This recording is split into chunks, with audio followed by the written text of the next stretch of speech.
was me, just about 4 years old, wearing a sheep costume for a Gandhi Jayanti skit at Mani Bhavan.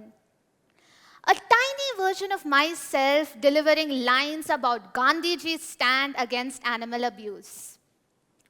I didn't know what fear was back then.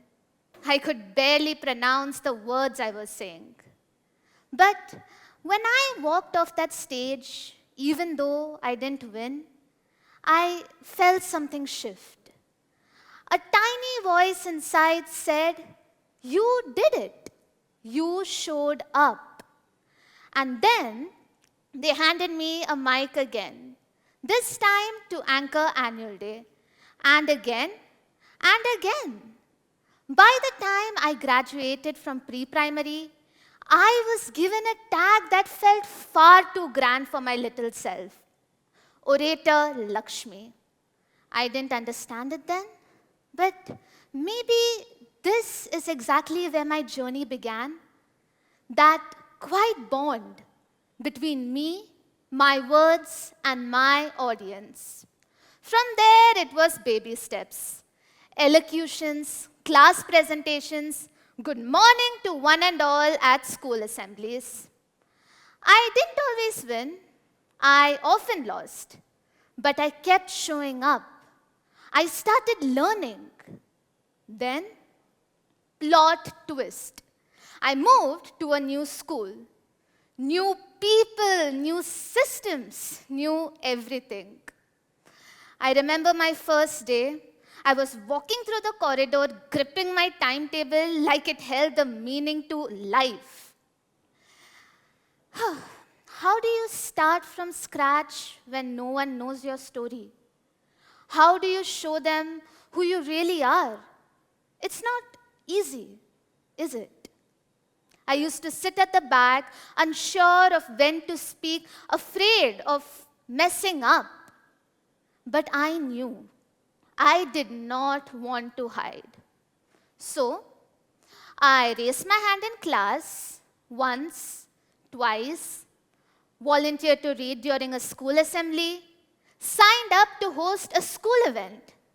And slowly, just like that, the stage started finding its way back to me.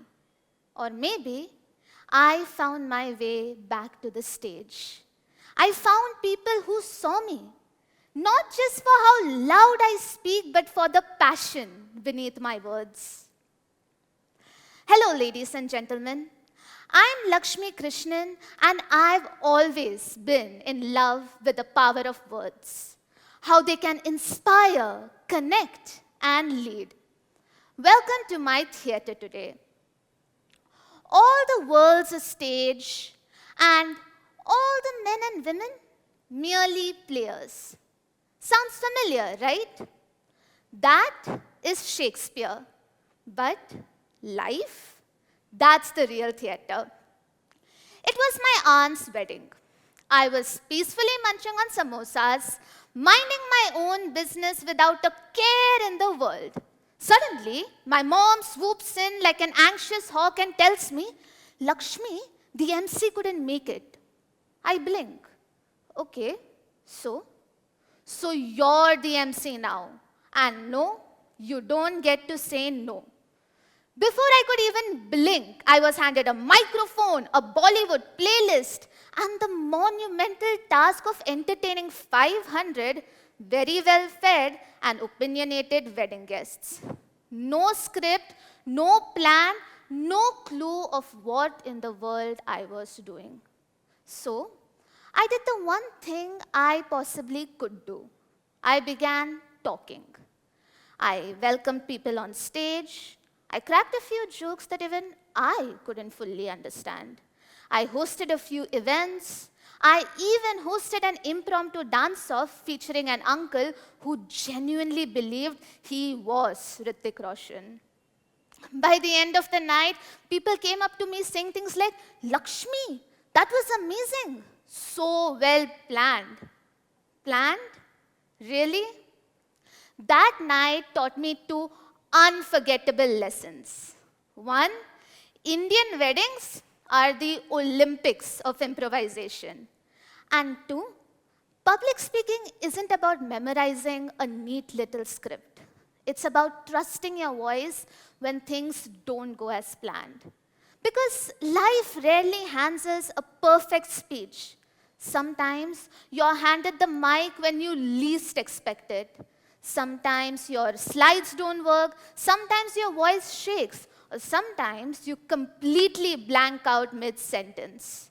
But those unscripted moments, they're the ones that teach you the most. They're the ones that tell you that speaking isn't about sounding flawless, but about being fearless. It isn't about perfection. It's about connection. And honestly, isn't that how life works too? We're all handed unexpected moments, unplanned detours, situations we never rehearsed for. And in those moments, the only thing we can rely on is our voice, our instincts, and our presence. Words. Funny how they can make you laugh, cry, or completely change your perspective. They can either make the bridge or break it. A few months ago, I was part of something that we all know and fear, a group project. The topic, sustainable living. Sounds peaceful, right? However, what wasn't sustainable was our team. One wanted to make a model, the other wanted to make a poster, the other wanted to make a video. And I just wanted everyone to stop fighting. We were going about in circles, no one was ready to compromise. Everyone, apparently, had the best idea. And that's when I thought, what would Mark Antony in Julius Caesar have done? You know the guy, Caesar's friend, gave that legendary funeral speech. So I took a deep breath and asked, what if we do it all? And then silence, then nods, then actual progress. How you speak and when you speak can make a huge difference.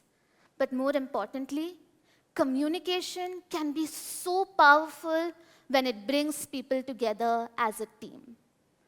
Team. Now, that is a strong word, and not many people realize how important it is. And I may have lost a few friends while I was trying to figure that out. There was this one time we had a school fundraiser, and I was determined to make it amazing. So I did what any self-declared go-getter would do. I did everything.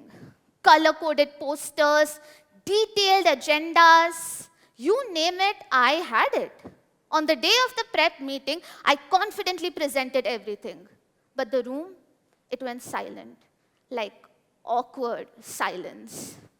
And then one of my friends, who was clearly at the edge of her robe, said, Lakshmi, this isn't your one-woman Broadway show. Let us do something. Turned out, while I was busy preparing a big dramatic speech, they had come up with a fun little skit. Something light, something interactive, exactly what the judges were looking for. Sometimes public speaking isn't about what you want to say, but about what your audience want to hear. Even in life, sometimes you need to stop performing and start listening.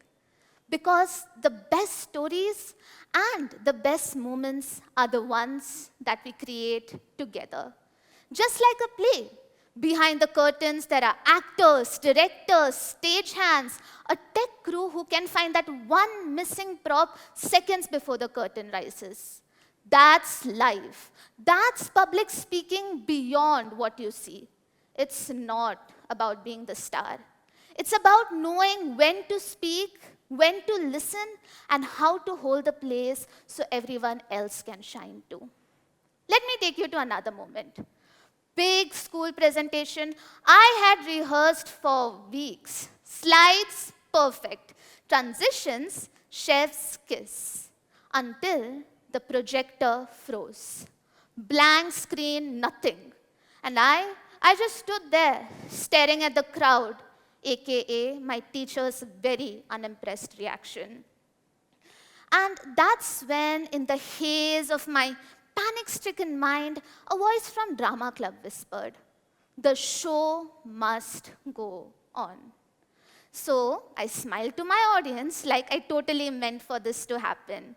No slides, no visuals, just me pretending like I wasn't having a mini breakdown. And then I began talking from memory, one sentence, then another, and somehow it worked. People listened. I was able to connect. People may forget the best presentation in the world, but they'll never forget how you made them feel. And sometimes it isn't about the best animations or flawless visuals.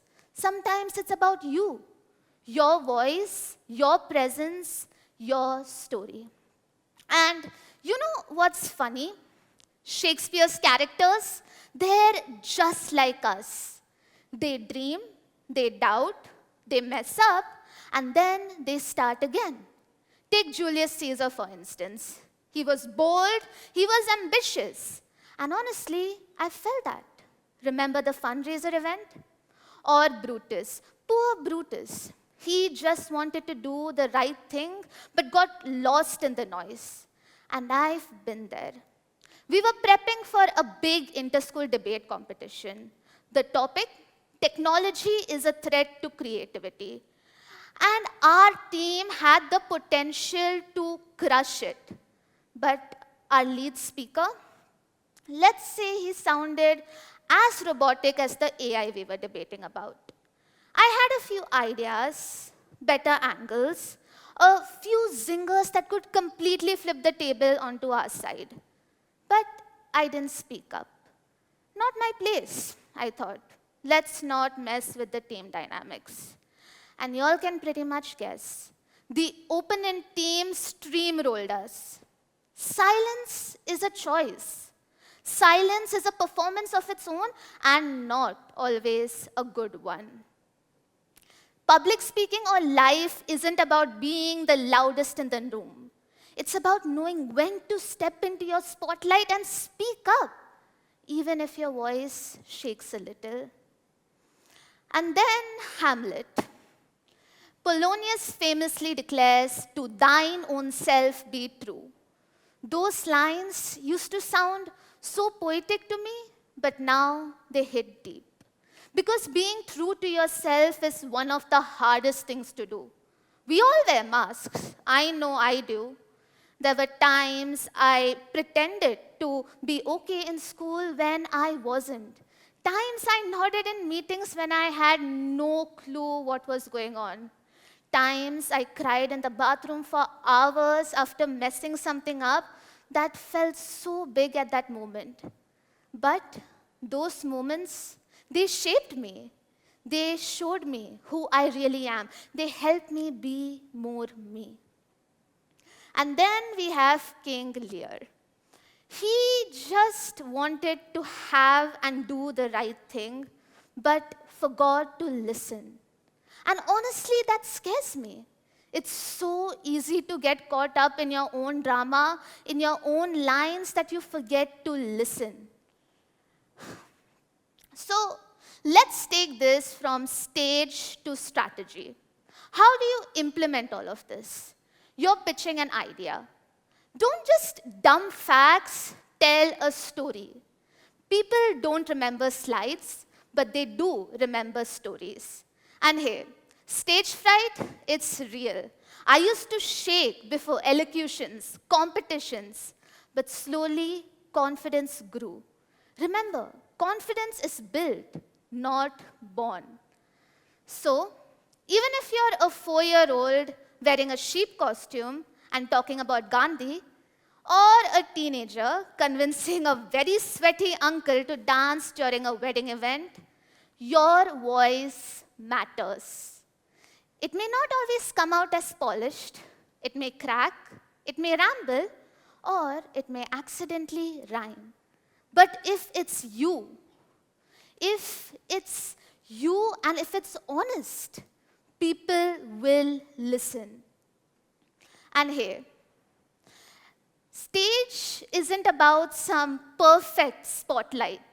Sometimes it's a school assembly, sometimes it's a wedding buffet, sometimes it's just you deciding to speak up instead of remaining silent. And when you do, that's when the magic happens. Thank you.